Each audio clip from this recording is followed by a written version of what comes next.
악어의 눈물이라는 말이 있지 않습니까? 크로코다일 티어스, 거짓 눈물이나 위선적인 행위를 하는 것을 칭하는 것인데, 이것은 사실 이집트 나일강에 악어가 먹잇감을 잡아먹고 측은하며 흘린 눈물이라고 하는 고대 그 전설적인 전승이 내려온 이야기입니다만은, 그러나 사실은 먹잇감을 쉽게 삼키기 위해서 입안에 수분이 많아집니다.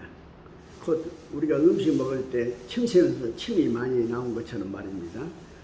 그때 수분이 많아지니까 눈물을 흘리는데, 이것을 착각해서 이 말이 생겼다고 그렇게 이야기를 하고 있습니다. 이처럼 나일강에는 악어가 많이 살고 있습니다. 거대한 악어를 나일 크로코다일이라고 그렇게 말합니다만, 몸무게가 무려 150에서 170kg 정도나 되고 길이가 6m에서 7m 되는 그런 거대한 악어들이 이집트 나일강에 살고 있습니다. 그리고 그 악어들이 굉장히 성질이 포악하다고 그래요. 그래서 생태계의 최상위 포식자로 나일강의 악어를 지명하고 있는 것입니다. 고대 이집트 사람들은 그래서 이 범신론적인 신앙이 있었기 때문에 악어를 숭배하는 그런 사상이 있었습니다. 카이로에서 남쪽으로 879km 정도를 가면은 아스완이라는 곳이 있습니다. 아스완 댐이 유명하죠. 큰 에집트의 댐인데, 그런데 거기에 가면은 콤옴보라고 하는 신전이 있어요. 이 주전 180년경에 프톨로마이우스 왕이 이제 건축을 한 신전인데, 절반은 사람 모양이고 그 위에 악어 머리가 이렇게 있습니다. 그 악어 신이라는데 이름이 소벡, SOBEK, 소벡이라고 하는데, 그 악어 신을 숭배 이제 하는 것이죠. 그런데 지금부터 3,300년 전 갈대 상자가 이 나일강 갈대밭 사이에 띄어져 있는 것입니다. 2장 3절 말씀을 보실까요? 거기에 더 섬길 수 없게 되매 그를 위하여 갈대 상자를 가져다가 역청과 나무 진을 칠하고 아기를 거기 담아 나일 강가 갈대 사이에 두고, 그렇게 이야기합니다. 요셉을 알지 못한 바로 왕이 이스라엘의 백성들의 인구가 점점 늘어나니까 위기를 느껴가지고 사내 아이는 다 죽이려 한 거 아니겠습니까? 네.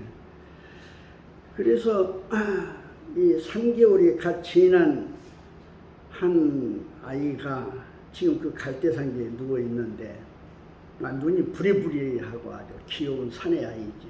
네.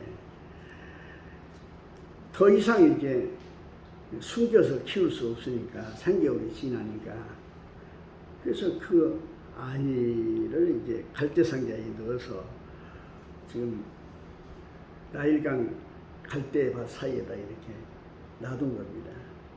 그런데 물살이 말이죠, 크게 일어날 때 상자가 위아래로 흔들릴 때 그 모습을 지켜보고 있는 여자아이가 심히 걱정스러운 눈빛으로 이제 바라보고 있는 것입니다. 그 아이가 바로 모세입니다. 예, 출애굽기 2장, 아까 우리 3절 읽었는데 5절 읽어보면은, 바로의 딸이 목욕하러 나일강으로 내려오고 시녀들은 나일 강가를 거닐 때 그가 갈대 사이에 상자를 보고 시녀를 보내어 갈대 상자를 가져오라, 그렇게 이야기를 하고 있습니다. 그런데 여기 그 갈대 상자를 뭐라고 구약성경에서 기록하고 있냐면 테바라고 그렇게 기록을 하고 있습니다. 이 테바라고 하는 단어는 성경에 28번 나오는데 출애굽기 2장에 2번 나오고 창세기 6장부터 9장 노아 홍수 이야기할 때 노아 방주를 테바라고 하는데 26번 그게 나오죠. 구약 성경에는 배를 오니야, 세피나, 치, 클레코메 이렇게 5 단어를 혼용해서 사용했는데 이 노아 방주도 그 배지요 틀림없이. 그런데 노아 방주에만은 테바라고 하는 단어를 쓴 것입니다. 여러분 이 선박에 3대 조건이 있습니다. 그것은 부양성, 배가 또 올라야죠. 적재성, 배에는 짐을 싣거나 사람을 실어야죠. 이동성, 목적지가 있어서 움직여야 되지요. 그러나 이 테바는 동력도 없고 방향키도 없고 어디로 가야 한다는 정착지도 없는 것입니다. 그저 그 테바 속에서 버티고 견디고 머물러 있을 따름인 것입니다. 여러분 노아 홍수 때 이 지구상에 얼마나 수많은 배가 있었겠습니까? 그래서 홍수가 시작해서 막 물이 차오르니까 살아보려고 사람들이 배를 다 탔을 거예요. 그리고 엄청난 노력을 했을 것입니다. 그러나 그 많은 배들 중에 단 한 척의 배도 남아있는 배가 없고 그 배를 탄 그 많은 사람들 중에 단 한 사람도 남아있는 사람이 없다고 하는 이야기인 것입니다. 그러나 아무런 동력도 없고 방향을 조종하는 키도 없고 고정할 탑도 없이 그냥 홍수로 물이 차면 떠오르고 바람이 불면 바람이 부는 대로 떠다니는 이 테바, 곧 하나님의 섭리대로 이끌림을 받았던 이 노아 방주 그 테바만이 이 땅의 모든 생명체가 사라지게 하는 홍수 가운데서도 끝까지 존재할 수가 있었습니다.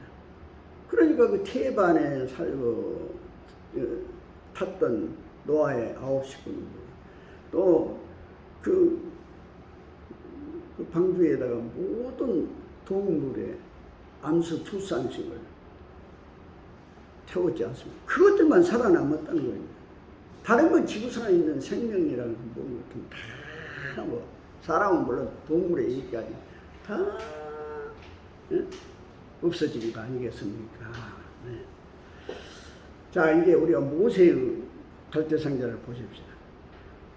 나일강 갈대 사이에 둥둥 떠 있을 뿐입니다. 그 포악한 나일강 악어가 아이의 냄새를 맡고 한 입에 삼켜버리지 않는다는 보장이 어디 있겠습니까? 절제절명의 위기에 처한 아이는 그저 테바 안에 누워 둥둥 떠 있을 뿐인 것입니다. 그러나 그 아이가 머무는 곳이 바로 하나님이 붙드시고 계신 테바였기에 애굽 공주의 손에 건짐을 받고 그 아이는 모세가 되어 이스라엘 백성을 출애굽시키는 민족의 영도자로 세워지게 된 것입니다. 출애굽기 2장 10절 말씀 볼까요? 그 아기가 자라매 바로의 딸에게로 데려가니,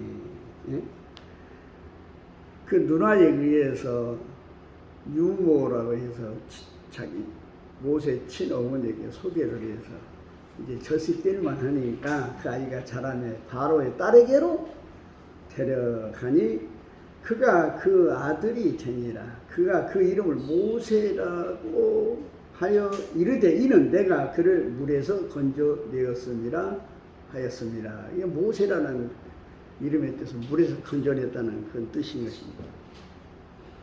테바의 삶, 테바 인생은 하나님께 맡긴 삶을 말하는 것입니다. 내 뜻대로, 내 의지로서, 내 경험대로 뭘 해보려고 노력하는 오니야 배의 삶이 아니라 태바의 삶은 태바의 인생으로 주님의 손에 이끌려 말씀대로 순종하고 타라고 하면 타고 가라 하면 가고 멈추라 하면 멈추는 삶, 그 삶이 바로 내가 주인 되는 인생이 아닌 하나님이 내 삶의 주인이 되시는 태바의 인생인 것입니다. 하나님은 우리가 모두 하나님을 삶의 주인으로 삼고 어떤 상황과 어떤 환경을 넘어 주님만을 바라보면서 그 주님의 인도하심에 삶을 온전히 맡기는 그런 태바 인생이 되기를 원하신다는 사실을 믿으시기를 바랍니다.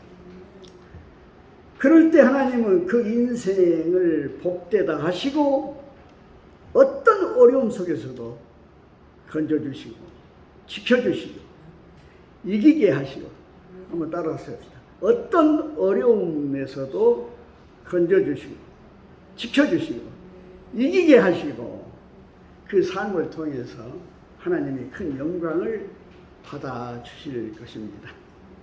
사랑하는 성도 여러분, 이제까지 내 인생은 온이야 배의 인생이었다 하면 그 내 의지, 내 경험, 나의 어떤 생각으로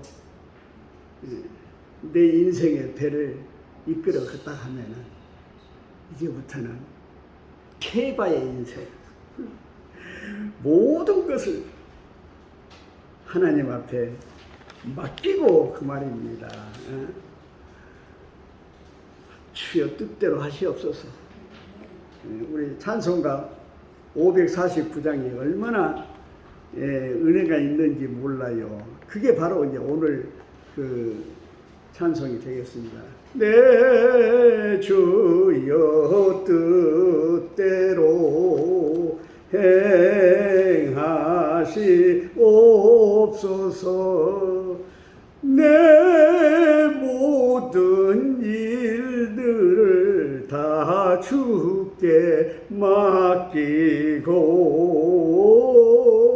저 천성 향하여 고요히 가리니 살든지 죽든지 뜻대로 하소서. 아멘.